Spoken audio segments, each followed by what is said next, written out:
Hi friend, आज हम बनाएंगे चिवड़ा जो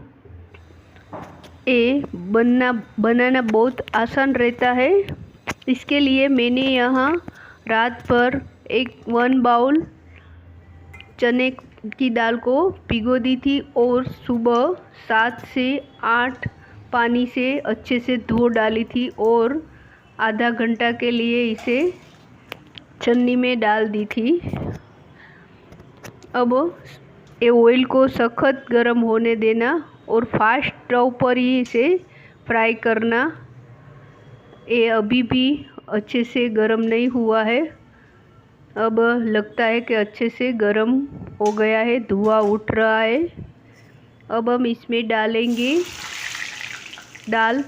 पर दाल को डालते समय बहुत ख्याल रखना,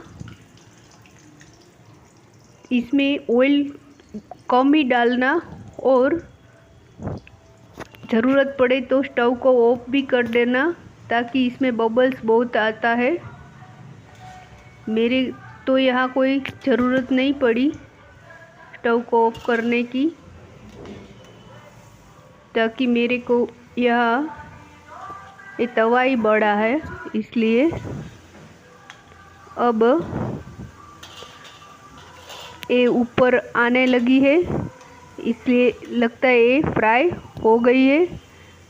और हो सके तो इसे एक दाल को बाहर निकाल के भी चेक कर सकते हो। और ये ऊपर आने के बाद हम 10 से 12 सेकंड तक ही इसे रखेंगे इसी तरीके से। ये एक साइन है कि ये बहुत से अच्छी फ्राई हो गई है। अब हम इसे निकाल लेंगे। इसे निकालने के लिए यहाँ पर ऐसी जाली वाले में ही डालना, तो इसे अच्छे से ही निकल जाना चाहिए ऑयल को।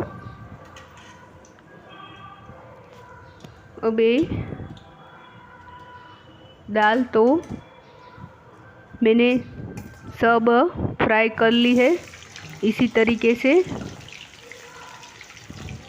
अब यहाँ पर मैं एक दाल को इसी तरीके से तोड़ के दिखाई। अब मैं यहाँ नीम का पत्ता डाल के ये तुरंत ही फ्राई हो जाता है इसी तरीके से। अब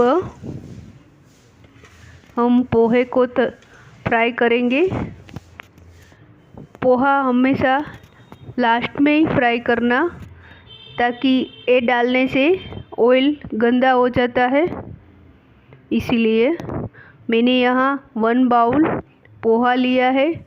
ऑयल अच्छे से गर्म होना चाहिए और स्टोव को स्लो मत करना, हाई फ्लेम पर ही इसे हम फ्राई करेंगे। मैं यहाँ थोड़ा पोहा डालती हूँ, ये तुरंत ही फ्राई हो जाता है। और बाद में ये इसी तरीके से ऑयल सब निकल जाए, इसी तरीके से ही डालना जाली वाले बर्तन में।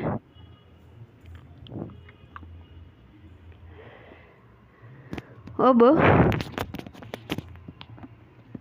दूसरा भी मैं इसी तरीके से फ्राई कर लेती हूँ।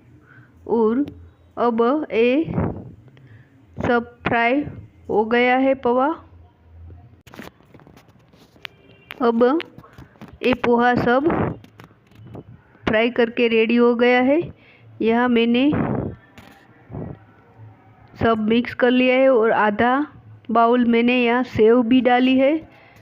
सॉल्ट, हल्दी पाउडर एंड चीनी पाउडर भी डाल देती हूँ। ये सब आप अपने टेस्ट के अकॉर्डिंग डाल सकते हो।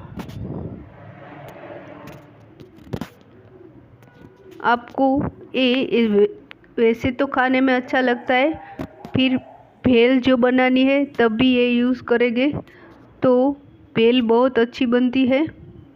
एक बार ज़रूर से ट्राई करना। Like, share and comment my channel. Thank you friend, bye.